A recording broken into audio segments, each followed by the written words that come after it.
네, 여러분 반갑습니다. 오늘도 벌커프의 조직신학 계속 공부해 나가도록 하겠습니다. 이 시간 함께 주기도문으로 기도하시고 오늘 공부를 시작하도록 하겠습니다.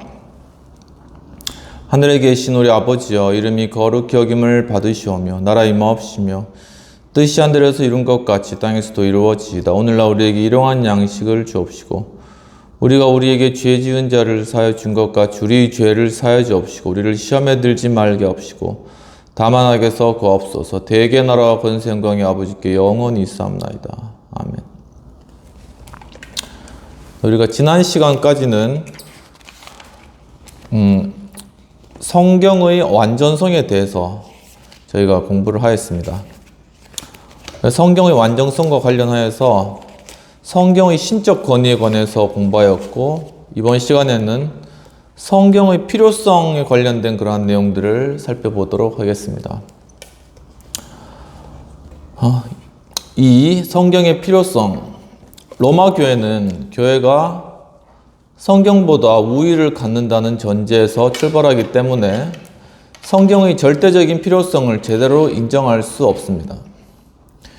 교회는 성령으로부터 그 생명을 이끌어내므로 자기 충족적이며 따라서 자증적이라는 것입니다. 교회는 전승을 필요로 하는 반면 성경은 그것이 규범으로 아무리 유익한 것이라 하더라도 진정으로 필요로 하지 않습니다. 하나님은 사람들에게 자신의 교리를 전달해 주시되 책이 아니라 자신의 사도들과 교회의 음성에 맡기셨습니다. 그분은 사도들에게 너희 말을 듣는 자는 곧 내 말을 듣는 것이다 라고 말씀하셨습니다. 뿐만 아니라 예수께서 승천하시고 거의 20년이 지난 후에야 신약 성경 한 권이 나타났으며 그 기간 동안에 신약 성경에 호소하는 것은 당연히 아무런 의미가 없었다는 것입니다. 로마 교회에 따르면 교회가 성경을 필요로 한다기보다는 성경이 교회를 필요로 한다고 말하는 편이 더 옳습니다. 그렇지만 성경의 필요성을 부인하는 일은 로마 교회에 국한되어 있는 일은 아닙니다. 초대 교회에서조차 몬타누스주의자들이나 카타리 같은 몇몇 신비주의 집단은 성경을 불필요한 것으로 보았습니다. 또 종교개혁 시도에는 제세례파와 제네바의 방종파들이 같은 생각을 가지고 있었습니다. 제세례파는 외적 언어를 희생해버리고서 내적 언어를 특별히 높였습니다.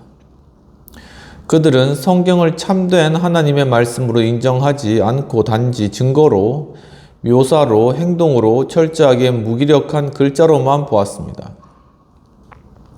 그들이 보기에 참되고 진리인 하나님의 말씀은 성령께서 하나님의 백성의 마음속에 들려주시는 것입니다.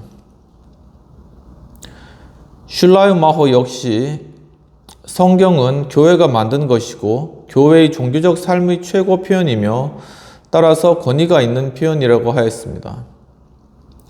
이것이 현재 자유주의에서 우세한 관점이라고 할 수 있는데, 이는 자기의 신학을 하나님의 말씀인 성경보다 과학 및 철학의 주된 가르침들의 정보를 담은 기독교적 의식에 좌우되도록 만드는 것입니다. 개혁자들은 로마 교회와 제세례파에 맞서 성경의 필요성을 옹호하면서도 교회가 모세 이전에 존재했다는 것과 신약 교회가 신약의 정경이 생기기 오래전에 존재했다는 것을 부인하지 않습니다. 그들은 하나님께서 다른 방법으로는 우리로 하여금 구원의 길을 접하도록 하지 못하셨을 것이라는 의미에서 성경이 절대적으로 필요하다는 입장을 옹호하지 않습니다. 그들은 말씀을 교회의 씨로 만드는 하나님의 기쁘신 뜻에 힘입어 성경이 필요한 것이라고 보았습니다. 모세 이전에도 기록되지 않은 말씀이 그 목적을 수행했습니다. 또 신약 성경은 예수님과 사도들의 말과 떨어져 존재한 것이 아닙니다. 구속의 사실들에 대한 증인들이 살아있을 때에는 기록된 말씀의 필요성이 그리 크지 않았으나 그들이 사라졌을 때에는 상황이 한순간에 바뀌었습니다. 반복의 여지가 없고 그러면서도 오는 모든 세대를 향해 대단히 중요한 의의를 갖는 하나님의 계시와 구속사 그리고 구속적 사실들의 역사적 성격 때문에 하나님의 특별 계시를 기록에 붙이는 일이 필요하게 되었습니다. 그러한 관점에서 볼 때 성경은 세상 끝까지 필요한 존재로 남아있을 것입니다. 이런 의미에서 개혁주의 신학은 성경의 필요성을 항상 옹호해 왔습니다. 성경을 하나님의 무한 말씀으로 보는 개혁주의 성경관을 공유하지 않은 바르트조차도 신적 계시에 대한 증거로서의 성경의 필요성을 옹호해야 한다고 느끼고 있습니다. 세 번째는 성경의 명료성입니다. 로마 교회가 보기에 성경은 애매한 것이며 신앙과 실천의 문제에서조차 해석을 절대적으로 필요로 합니다. 성경은 삼위일체 교리, 성육신 교리 등과 같은 깊은 신비들도 담고 있으며 대단히 애매하여 오해될 수 있습니다. 이 이유 때문에 모호한 해석이 요구되며 이 해석은 교회가 제공합니다. 베드로는 분명히 성경의 어떤 부분은 이해하기 어렵다고 말하고 있으며 수세기 동안의 역사도 교회의 무한 해석이 없이는 성경 해석에 있어서 바람직한 통일을 이룰 수 없다는 것을 결론적으로 증명해 주었다는 것입니다. 로마 교회의 이 입장에 반대하여 개혁자들은 성경의 명료성을 강조했습니다. 그들은 성경에 인간 이성을 초월하는 신비들이 있다는 것을 부인하려 하지 않고 흔쾌히 인정하였습니다. 또 그들이 해석자가 학문적인 석의 없이도 잘 해나갈 정도의 명료성을 주장하는 것도 아닙니다. 사실 그들은 로마 교회의 성직자들보다 훨씬 더 석의 작업에 몰두했습니다. 뿐만 아니라 그들은 구원의 길이 성경에 대단히 명료하게 게시되어 있어 모든 사람이 성령의 조명을 받거나 받지 않거나 또 구원의 길에 깊은 관심을 갖고 있거나 갖고 있지 않거나 쉽게 이해할 수 있다고 주장하지도 않았습니다. 그들의 주장은 구원에 필요한 지식은 성경 각 부분에서와 같이 각 부분에서 똑같이 명료한 것은 아니지만 성경 전체를 통하여 인간에게 단순하고 포괄적인 형태로 전달되어서 진지하게 구원을 찾는 사람들은 성령의 인도 아래 성경을 읽고 연구함으로써 필요한 지식을 자기 힘으로 얻을 수 있으며 교회나 성직자의 개인의 도움이나 인도를 필요로 하지 않는다는 것입니다. 물론 그들이 말씀을 전파함에 있어서 교회의 해석의 중요성을 약화시키고자 한 것은 아닙니다. 성경은 그들이 스스로의 명료성을 증거하며 우리 발의 등이며 우리 길의 빛이라고 선언하고 있음을 지적했습니다. 선지자들과 사도들 뿐만 아니라 예수님까지도 자기들의 메시지를 모든 사람에게 전달했고 결코 그들을 진리를 이해할 수 없는 미성년자로 취급하지 않았습니다. 사람들을 가리켜 판단하고 이해하는 사람이라고까지 하였습니다. 성경은 그 명료성으로 인해 자기 해석적이라고 말할 수도 있습니다. 개혁자들은 이것을 염두에 두고서 신앙의 유추 또는 성경의 유추에 따라 해석한다고 말했고 성경이 성경의 해석자라는 위대한 원칙을 설정했습니다. 그들은 성경을 해석함에 있어 교회의 특별한 역할을 불필요한 것으로 보지 않고 이 점에 있어서 교회의 의무를 분명하게 강조했습니다. 따라서 그들은 교회의 교훈권을 말했습니다. 네 번째는 성경의 충족성입니다. 로마 교회도 제세례파도 성경을 충족한 것으로 보지 않았습니다. 제세례파는 성경을 가치 없는 것으로 보고 내적인 빛과 모든 종류의 특별 계시가 절대적으로 필요하다고 주장하였습니다. 그들은 말씀의 사역에 중요성을 거의 부여하지 않았습니다. 그들이 좋아하는 구호 중 하나는 문자는 죽이는 것이요 영은 살리는 것이다 라는 것입니다. 중세 때부터 로마 교회는 기록된 말씀에 대한 보충으로 구전 전승이 절대적으로 필요하다고 주장하였습니다. 이 전승이 늘 명확하게 정의된 것은 아닙니다. 원래 이 용어는 사도적 기원을 가진 가르침과 관례 모두를 포함하는 것이었습니다. 그러나 교회가 사도 시대로부터 점점 멀어져 가면서 특정한 가르침이 정말 사도들로부터 전해져 온 것인지 결정하기가 점점 어려워졌습니다. 이에 대한 시도가 빈켄티우스 레리넨시스 때 있었는데 그는 모든 곳에서 항상 모든 사람이 믿는 것을 사도적인 것이라고 선포하였습니다. 그러므로 참된 사도적 전승은 그것을 모든 곳에서 모든 때 모든 교회가 믿는다는 사실로 인식할 수 있습니다. 나중에 로마 교회의 신학자들은 비록 실제로는 수정된 것이긴 하지만 이 정의를 채택하였습니다. 특정한 진리가 항상 믿어지는 것인지의 여부를 결정하기는 대단히 어려웠고 따라서 그 질문은 점점 동시대적인 형태를 띠게 되어 그런 진리가 어느 특정한 때 일반적으로 믿어졌는가 하는 것으로 되었습니다. 진리의 고대성은 그 보편성에 희생되어 버렸고 정말 중요한 문제는 무시되었습니다. 그것은 특정한 진리가 정말 사도들로부터 전해 내려온 것인가 하는 것은 결정할 수 없다는 말과 같은 것이었습니다. 그러나 그렇다 하더라도 큰 문제가 하나 남아 있었습니다. 이 보편성의 문제를 누가 결정할 것인가 하는 문제에 대한 답을 찾음에 있어서 교회 일반이 그것을 할 수는 없고 선생들의 모임, 즉 공의회의 주교들이 해야 한다는 주장이었습니다. 이것은 여전히 로마 교회의 입장입니다. 그러나 이 입장조차도 지지할 수 없는 것임이 드러났습니다. 전승의 성격을 결정하는 주교들은 항상 무어한가 아니면 공의회로 모일 때만 무어한가 하는 질문이 제기되었습니다. 또 그들이 만약 의견의 일치를 보았을 때에만 무어한 결정을 내릴 수 있다면 그들의 결정은 만장일치여야 하는가 아니면 그들의 결정을 효과 있는 것으로 만들기 위해 다수만으로 충분한가? 또 다수만으로 충분하다면 이 다수는 어느 정도여야 하는가? 다수파 하나만으로 충분한가? 이 모든 것을 고려한 결론은 교황이 신앙과 실천의 문제들에 있어서 주교좌로부터 권위를 가지고 말할 때 최종적으로 무효하다고 선언된다는 것입니다. 만약 교황이 지금 어떤 것을 사도적인 전승이라고 선언하면 그것으로 문제는 해결되고 그렇게 선언된 것은 그럼으로써 교회의 구속력을 갖는 것이 됩니다. 성경이 어떤 보충물을 필요로 한다는 입장에 반대하여 종교개혁자들은 성경의 완전성 또는 충족성을 주장하였습니다. 이 교리는 선지자들과 그리스도와 사도들이 말하고 기록한 모든 것이 성경에 담겨 있다는 뜻이 아닙니다. 성경은 그게 그렇지 않다는 것을 분명히 보여줍니다. 또 신앙의 모든 조항들을 성경이라는 완결된 형태 속에서 찾아볼 수 있다는 뜻도 아닙니다. 성경은 교의를 담고 있는 것이 아닙니다. 교의는 반성의 과정을 통해 성경으로부터 추론해낼 수 있을 뿐입니다.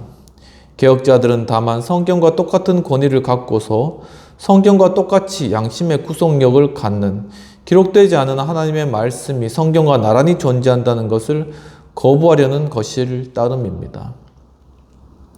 또 그 입장을 취함에 있어서 그들은 성경의 기초 위에 섭니다. 성경에서 이어지는 책들은 당시의 이야기인 경우를 제외하고 앞의 책들과 연결되는 것이며 그것에 기초하고 있습니다. 시편과 선지서는 율법을 전제하고 율법에 오직 율법에만 호소하고 있습니다. 신약 성경은 구약 성경에 대한 완성으로 우리에게 다가오며 다른 어떤 것도 관련되지 않습니다.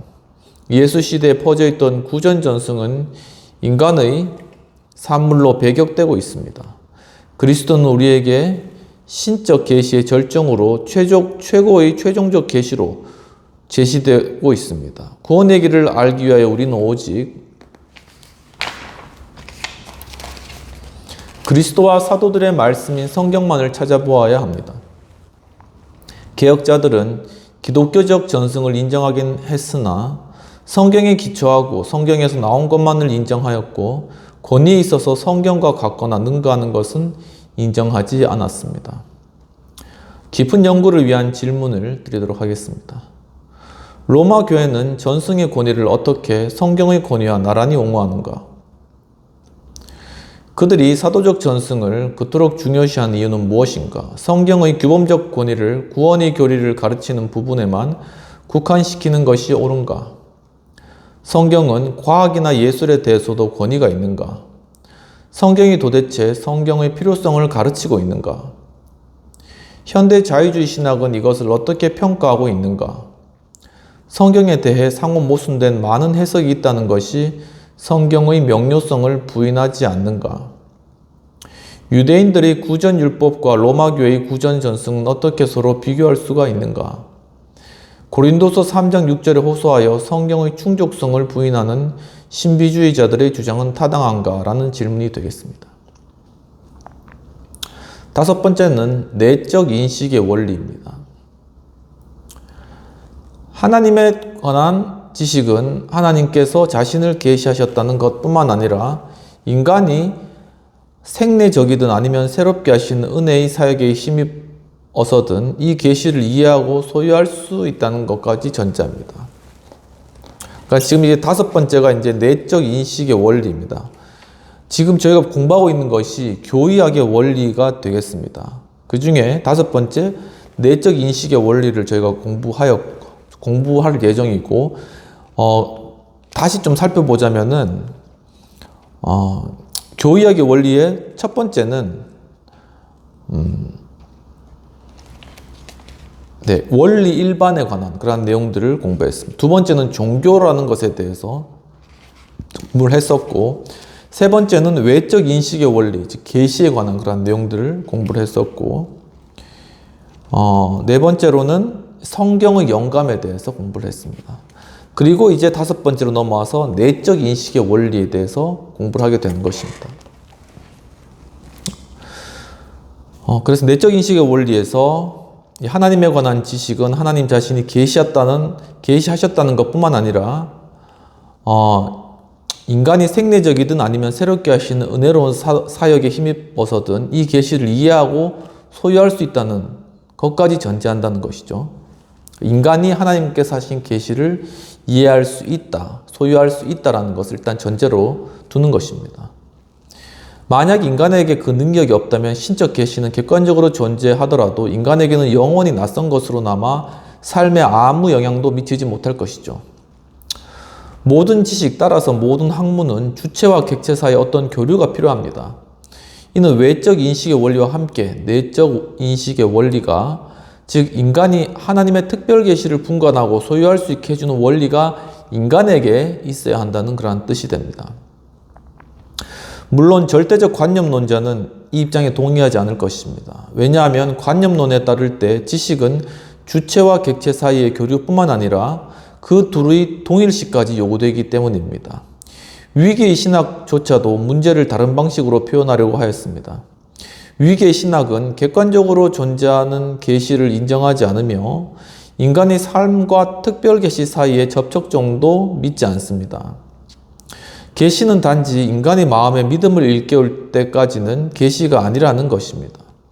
그러나 이 믿음은 객관적으로 존재하는 계시를 받아들이는 인간 안에 있는 항구적인 능력이 아니라 하나님께서 자신을 계시하실 때마다 계시 그 자체 안에서 계시와 함께 주어지는 것이 믿음이라는 것입니다. 그렇기 때문에 믿음이 주어지는 것이죠. 우리가 어떤 능력으로 그 계시를 이해하는 것이 아니라 그 계시 안의 믿음이라는 것이 함께 주어진다는 것입니다.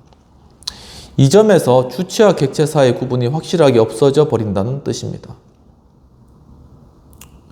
그렇지만 개혁신학은 내적 인식의 원리가 존재함을 인정하며 따라서 이 원리의 속성이 무엇인가 하는 문제가 자연히 제기되었습니다. 역사상 이 질문에 대해 여러 가지 대답이 주어져 왔습니다.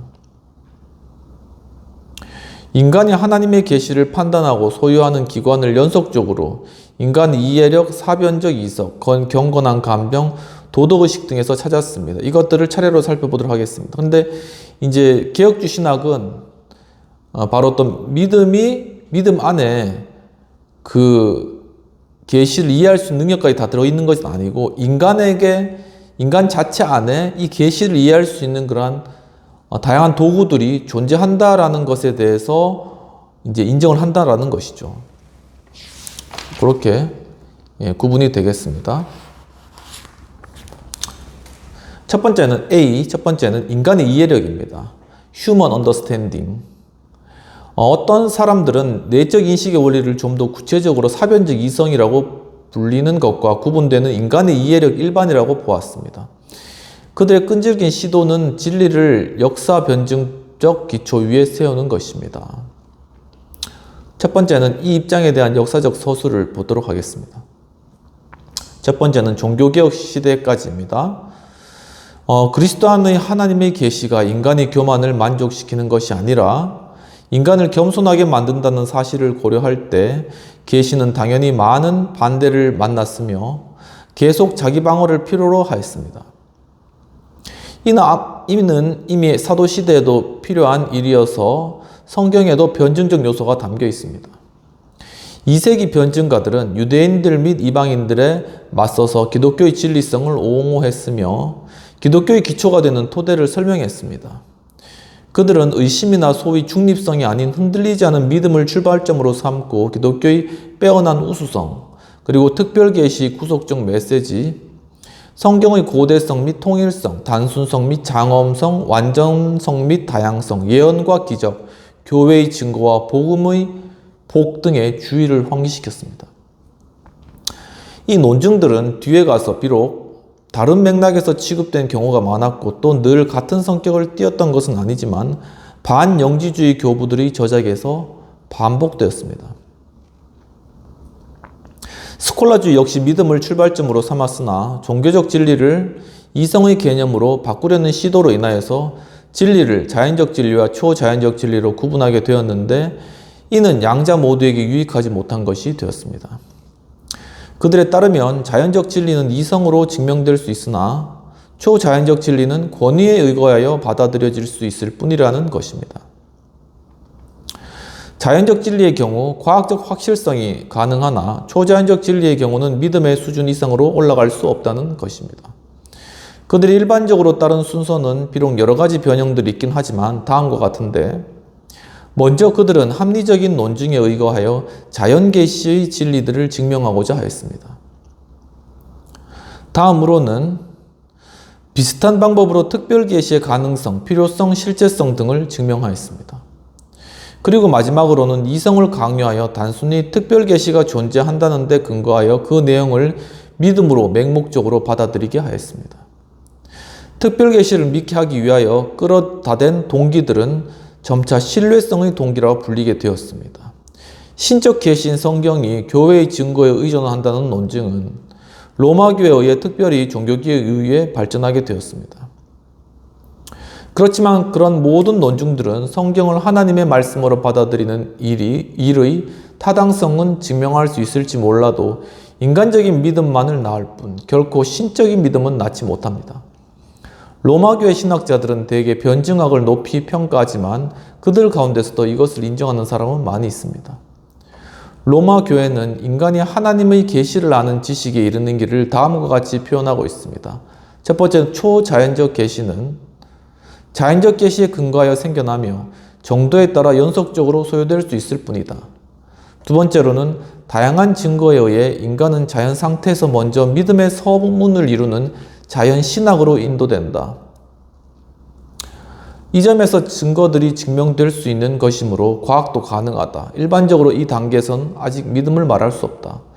세 번째, 이 지점에 이른 자들은 이제 교회가 가장 중요한 위치를 차지하는 신뢰성의 동기들을 통하여 하나님의 계시가 신뢰할 만하다는 것과 믿음의 합리성을 보고 받아들이는 입장에 놓이게 된다. 네 번째, 이렇게 인간적 믿음으로 인도되고 난 후 인간은 주입된 은혜에 의해 초자연적인 질서로 끌어올려지고 하나님을 보기 위해 선행을 통해 준비한다 라는 것입니다. 굉장히 좀 어려운, 이해하기 쉽지는 않은 그런 말 같습니다. 아무튼 이런 단계를 거치고 이 초자연적인 계시에 이르기 위해서 어떤 인간적인 어떤 믿음과 자연신학과 그 다음에 신뢰성의 동기라는 걸 통해 가지고 합리성을 보고 그 다음에 이제 초자연적인 질서로 이렇게 끌어올려진다. 이런 과정이 되겠습니다. 두 번째는 종교개혁 이유가 되겠습니다. 개신교인들은 다른 입장을 취했으나 항상 그 입장을 고집한 것은 아니었습니다. 종교개혁자들은 인간 이성이 아닌 기독교 신앙에서 출발하고 이 신앙은 오직 신적 권위에만 의존하며 성령에 의해 역사한다는 사실을 강조했습니다. 개신교 신학자들은 이 원리에 항상 충실한 것은 아니었고 종족 자연 신학의 교리로 또 계시의 진리성에 대한 역사적인 증거로 복교했습니다. 그런데 의심에서 출발한 데카르트의 영향으로 교회 안으로 합리주의가 점점 들어오게 되었고 역사 변증적 방법이 성행하게 되었습니다. 그것이 분명히 전면에 나서게 된 것은 초자연주의라는 형태로였습니다. 이 방법을 적용함에 있어서 목적은 계시의 합리성을 드러내는 것이 아니라 하나님께서 초자연적인 방법으로 자신을 계시하셨음을 증명하는 일이었습니다. 또 이것을 증명하기 위해서 성경의 기적들, 예언의 성취, 또 종종 특별한 성격의 것으로서 성경 여러 부분들의 놀라운 조화, 복음의 도덕적 영향력 등이 관심이 되었습니다. 목적은 그러한 지적인 고려를 통해 인간을 믿음으로 인도하는 것이었습니다. 이 방법을 따른 사람들 중 정말 잘 해보려고 한 사람들이 있음은 부인할 수가 없습니다. 그들의 저작 중 몇몇은 비록 지금 사용하는 방법론과 인증하는 논증들이 전혀 다른 것임에도 불구하고 기독교 변증학 분야에서 높이 평가되고 있습니다. 그러나 이 방법은 합리주의에 이를 수밖에 없습니다. 버틀러 같은 이도 자연 종교가 기독교의 기초이며 중요한 부분이긴 하지만 기독교의 전부는 아니다라는 말을 쓸 수 있었습니다. 이성은 계시의 신임장임을 검토하고 설명하는 권한을 부여받고 따라서 성경보다 우위에 있게 됩니다. 때문에 이 방법은 신학적 입장에서 볼 때 비판을 받게 됩니다. 뿐만 아니라 이것을 지지할 수 없다는 것은 초자연주의 자체의 역사와 루소, 레싱, 칸트, 슐라이마허 등의 날카로운 비판에 분명히 나타나 있습니다. 오랫동안 개혁주의 저자들까지도 자연신학을 가리켜 계속 근본적 신학이라고 불렀으나 오늘날 많은 개혁주의 진영에서는 이 자연신학을 전적으로 불신하고 있습니다. 두 번째는 이 입장에 대한 평가가 되겠습니다. 앞에서 암시한 바와 같이 역사 변증적 방법은 신학적인 관점에서 볼 때 지지를 받지 못합니다. 왜냐하면 종교적 진리와 믿음 모두를 격화시키기 때문입니다. 종교적 진리는 과학의 어떤 법칙 같은 것이 아니며 믿음은 단순히 어떤 과학적 탐구의 결과를 꿰뚫어 보는 지적 통찰력이 아닙니다. 베일리는 이 전체적인 추론 방법이 오늘날 문제시되고 있다는 사실에 주의를 환기시키고 있습니다. 이 입장은 또 기독교를 정당하게 다루지 못합니다. 하나님의 말씀은 자연인의 무지함과 오류를 전제하며 따라서 성경이 만약 스스로를 그런 인간의 판단에 맡긴다면 그것은 자기 모순일 것입니다. 그것은 처음에 부적격자로 판정했던 사람을 재판관으로 인정하는 것과 같습니다. 끝으로 이 방법은 바라던 결과에 이르지도 못합니다. 19세기 초엽에는 기적과 예언이 증거 노릇을 할 수 있었으나 오늘날은 그것들 자체가 증명을 요구하고 있습니다. 그렇지만 변증학이 참된 가치가 없다는 뜻은 아닙니다. 변증학이 분명 어떤 측면에서는 유용하게 쓰일 수 있겠지만 그 신학적 성격을 상실하지 않고서는 믿음에 앞서거나 계시의 진리를 선언적으로 증명하지는 못합니다. 변증학은 그 신봉자들 가운데 진리를 믿음으로 수용할 것을 전제합니다. 변증학의 가치는 세 가지로 볼 수 있는데, 첫째, 변증학은 신학을 강요하여 신학의 내용과 신학이 의존하고 있는 토대를 설명하게 함으로써 신학적 자기의식을 증진시킵니다. 둘째는 변증학은 그리스도인으로 하여금 대적 앞에서 당황할 필요가 없으며 자연과 역사에서, 과학과 예술에서, 모든 사람의 마음과 양심에서 지지를 받는다는 사실을 의식하게 해줍니다. 셋째, 변증학 스스로는 증거를 강요함으로써 어떤 사람으로 하여금 진리를 인정하게 만들지는 못하지만 말씀의 사역에서처럼 그에게 진리에 대해 쉽게 떨쳐버리지 못할 깊은 인상은 줄 수 있는 것입니다.